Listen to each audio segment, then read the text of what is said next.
Welcome to Thursday, everybody. We got special guest host Todd Caputo. You know who he is.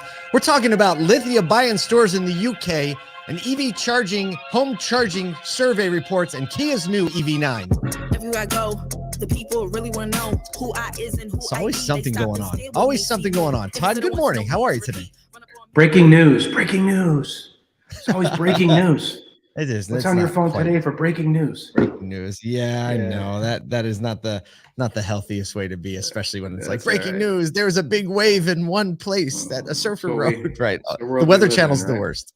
I know. I know. Well, if you're just listening, Todd Caputo, he's got a little bit of an echo because he is sitting in his, I don't even know what to call it, but he's got this amazing property and building where it's like, I feel like this is like the car dealer's dream.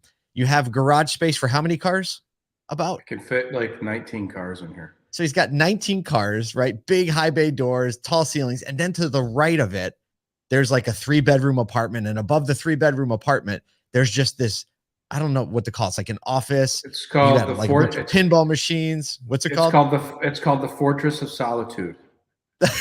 The Fortress of Solitude. Superman had I'm not Superman by any means, right? But remember Superman had the Fortress of Solitude. The Fortress of Solitude is exactly what it is. This is what keeps me. This place keeps me married, actually. So this is actually good. Right. It's good space for us, for me and my wife. It is. It is. I bet Amy loves the Fortress of Solitude as well. Yeah, she loves it. She loves it when I go there.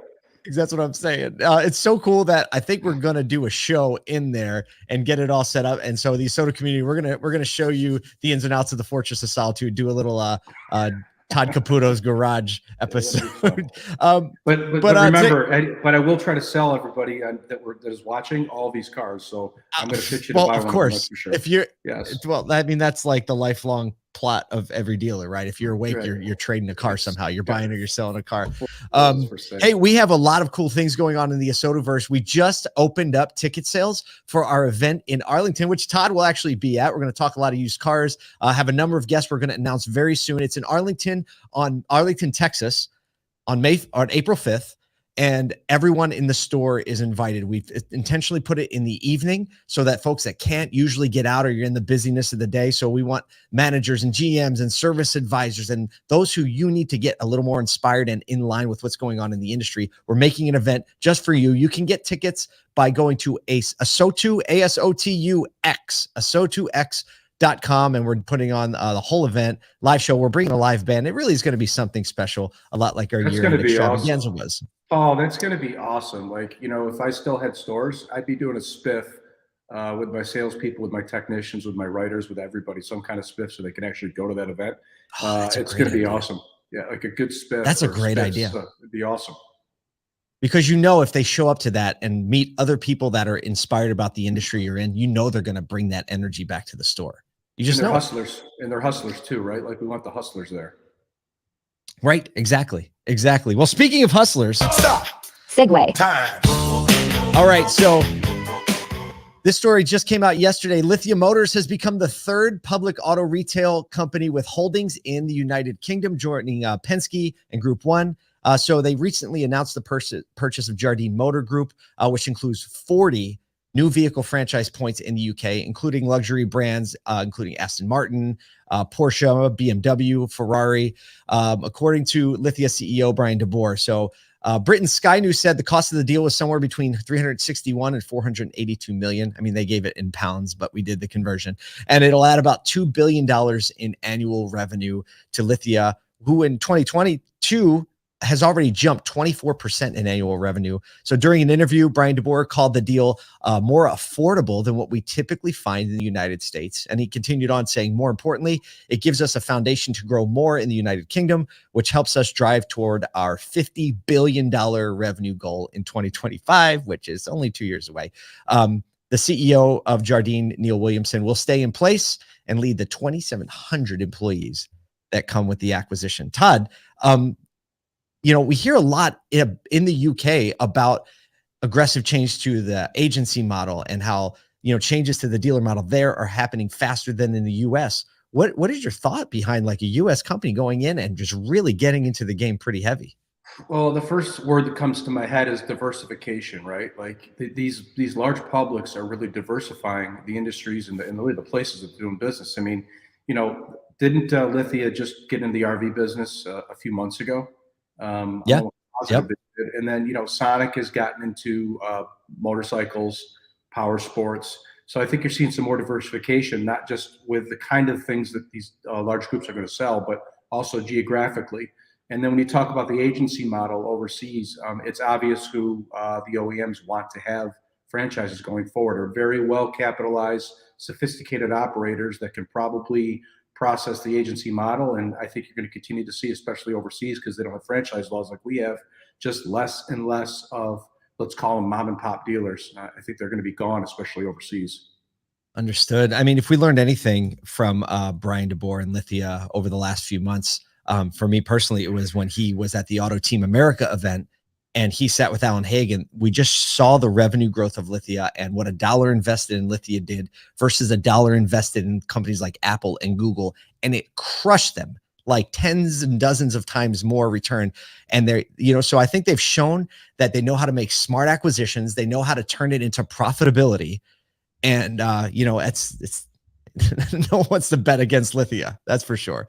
So it'll interesting to see how this pulls how it pulls more attention maybe to the European market. And whenever this happens, we actually had a recruiter just weighing in the comments saying it's an exciting thing. I'm also, I know some folks over at Group One, and there is a synergy that happens when you have this straight line of communication between Europe and the US, because diversity of thought and diversity of systems actually helps make all the systems better. Speaking of making the systems better. Stop. Segue. Time. We're going to move over into the area of home charging, and customer satisfaction with EV home charging solutions has actually taken a shock as the J.D. Power 2023 electric vehicle experience study indicates a noticeable decline due to a combination of slow charging speeds, rising electricity rates, and lack of consumer education on charging programs and platforms. So basically, they're saying satisfaction's measured across 8 factors, and that's fairness of the price of the unit, cord length, size of the charger, the ease of storing the cable, the cost of charging your vehicle, how fast it charges, and how easy it is to use. And when thinking about costs, like the cost to charge your car at home versus what was expected, the index satisfaction rate actually dropped 30 points. New EV owners were the primary reason for that, which is really saying that customers that bought an EV in 2022 and 2023 had a much higher expectation of like money they would save by having an EV charger at home. Only 51% of the people who were surveyed are even aware of any special charging programs that would help with the cost of the charger or the cost of the electricity. Tesla owners ranked the experience the highest. And here's a quote from J.D. Power, and I'd love to get your thought on this because you have an EV charger and EVs. So this is from Brent Gruber, Executive Director of EV Practice at J.D. Power, said, whether you're an automaker, a dealer, or a utility company participating in the EV ecosystem, improving the EV ownership experience with respect to home charging is a common goal that we should all share. So Todd, you own several EVs. You have an EV charger, actually not too far from where you're sitting right now. There is an EV charger. And so what are your thoughts on like what people are actually experiencing at home with the EV charging based on what they thought it would be? So if you talk about the cost, I think it depends on where you live. I mean, where I am in North Carolina, I'm pretty close to Duke Energy. I got a new plant not far away. So electricity for me is extremely reasonable and the math works for me, but it doesn't work for a lot of other people. I think that education when it comes to EVs is really the most important thing. Right now, it's just a lot of hype. But there really needs to be education. And I think that the automaker or the dealer that really educates people to know what the true expectations are going to give their customers really what they need to know, so they don't have this preconceived notion that an EV is going to save the planet, because I don't truly believe that it saves the planet, number one, because that's a whole other long conversation. But number two, yeah, it is that it really just saves you like a ton of money. It doesn't. I think if the price of fuel goes up and if gas prices go up, it might make a difference. But right now, gas is about $1 cheaper than it was a year ago when everybody was scrambling to get an EV, because gas was $5-6 a gallon in some parts of the country. And I think it actually too depends on where you are in the country and the price of gasoline also. You know, I was in Reno, Nevada a couple months ago at a dealer, and gas is still really expensive, especially out west. So, you know, I bet electric is probably pretty expensive out there too, though. Yeah, I don't know. So I'd like to see that chart, but also look at the electricity rates in the areas where people are actually surveyed, along with the price of gas. I think that probably would be better. But I mean, having the charger right in your garage is extremely, extremely convenient. You don't have to go to the gas station, especially if the weather's lousy, like it is in upstate New York right now. So they just got 2 feet of snow up there. Sure is. I'm not there anymore, right? So no more brooming cars for me. But you know, like being able to just plug it in your garage is super helpful. And you know, I just got an Airbnb. I bought an Airbnb as an investment, and I put a Tesla charger that not only charges Teslas, but has an adapter on the end for other EVs as well. Because of the fact that when I rent to people that are going to have EVs, and I know more and more people are going to have them, I thought it was good to actually put one of those chargers. That's a great idea. And it was $400 for the charger. Plus, I had to pay an electrician another $250 to install it. So, I mean, that's reasonable. There's ROI. That's very reasonable. That's reasonable to get it done. So, those chargers aren't overly expensive, but you know, no one's going to be able to control the rates of what it costs for electricity or for gas. So there's just a lot of control. Tell me this: how much would you estimate it? So, like, you have a Model S Plaid, right? Yeah. How much do you think it costs to get that to full charge? Well, it depends on how often I drive it, right? And no, but I mean, like, what do you think it would cost? Just a ballpark estimate in electricity, a couple $100 to fill it up. One fill. Oh, just one fill? Oh, one. Yeah. So, $30. Okay, $30. Yeah. And what's that range get you? 347 miles. Okay, and if it's depending empty, on how fast I drive or slow I drive, so that's another factor too. Okay, of course, and well, the Plaid model is meant so that you hammer the gas pedal and go from 0 to 60 in under 2 seconds, just because you can. You were in that car, so you know exactly. I was just because you can. And how long does that take on so home chargers are level 2 chargers? How long does it take to get fully charged if it's empty? If it's completely empty, that would take about between 6 and 7 hours if it was totally empty. But the thing is, it never is, right? Like I don't ever pull in the garage when it's completely empty. If anything, I stop and I supercharge somewhere, and supercharging, at least down here, is still very reasonable. And I've traveled quite a bit with that Tesla. If you go to Tesla supercharger, the price is not crazy at all. Right, because they kind of subsidize the price of the electricity or make it reasonable and don't mark it up and everything like that.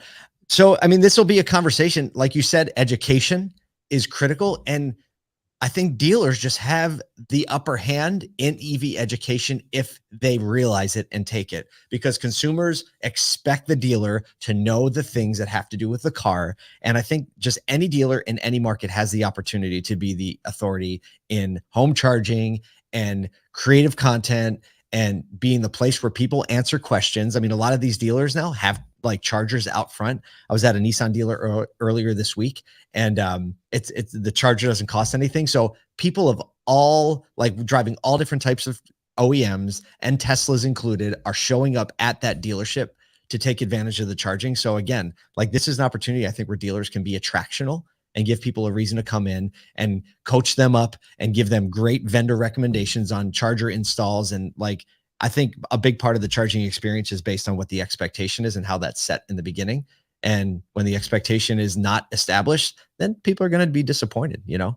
Well, you know, the other thing to think of too is for dealers, right, which I used to be one of them, it's a significant investment to be in the EV business going forward. I just was in St. Augustine at a friend's dealership group. He hired me to help him with a few things, and he's building a brand new Hyundai store. And he showed me where all the charging stations are going to be. And then he had to build something separate far away from the building where he's got to keep the batteries if the batteries come out of these cars. I mean, it's expensive to be in the EV business with really not a great rate of return. He told me about the markup that he's going to have, and really it's going to be markup EVs itself. And also, when it comes to fixed ops, there's really not a lot of money to be made on those cars. So, I mean, that's an investment really to be able to sell those cars, get trades, get F&I. But as far as a return on investment goes, I think it's a very, very, very long payback, in my opinion, anyways. Well, speaking of EVs, we have one more to talk about. Stop. We're just going to do stop, not the whole segue. So after weeks of teased photos, we finally got a first look at the first EV in the 3-row segment, with the flagship Kia EV9 that features a super aggressive design. I personally love it. I love boxy vehicles. It has 3 rows of seating, cargo space, and get this, the middle row of seats actually swivel 180 degrees. So this is built on Hyundai Motors 800-volt eGMP platform, and the release says the vehicle features technology for life, with a philosophy that promotes intuitive interactions between humans and machines. The performance details are coming out next month as far as range and capacity and speed. And the vehicle actually came out very, very close to the concept that was presented last year. And they have, a lot of great EV features that people have come to expect, like large touch screens and charging points throughout. But I got to tell you, 180-degree swivel middle seats where you can face the back seat or put the seats down in the back and look out the rear window. I mean, brings me right back to the 80s. I totally agree. So did you have a backwards facing rear seat? No, but I had conversion vans in the past where the seats did that, right? So you got you got quite a few kids. They're going to be turning around and fighting with each other because I know you're going to buy one of those things. I'll guarantee you. I love. That's the first one that really got me excited. It looks like a QX. It looks like an Infinity QX, I think, is what it looks like. It looks like a QX met like a Kia Soul and like made it bigger. It's really neat. I think it's kind of odd though that they didn't. What's the range? Like that's the big. That's coming next month. Performance details are coming next month, right? Because like if it's not 250 miles, isn't going to cut it in a family vehicle.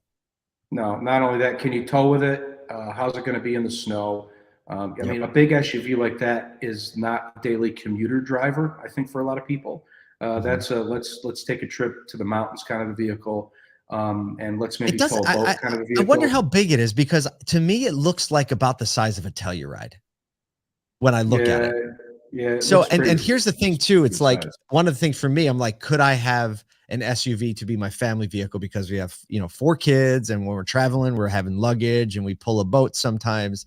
And so I was thinking about that. And one of the things that actually made me think, if it can pull something, right, there's plenty of seating and not a lot of room behind the rear seats, which is usually a problem if it's not a big SUV, especially for me. We're going somewhere, even if it's like we're going to the airport and we have 6 suitcases, right? But the frunk actually changes the whole dynamic of a smaller car, because all that space is available now. That will help, but I didn't see a roof rack on that photo, right? Like that vehicle is going to need a roof rack. Because if there's no room behind the back seat, which I'm guessing looking at it, there probably isn't much space. You're going to need a roof rack if you got a family, and then how much drag are you going to get going down the road, and how much is that going to affect the performance of the range? Oh, that's an interesting point.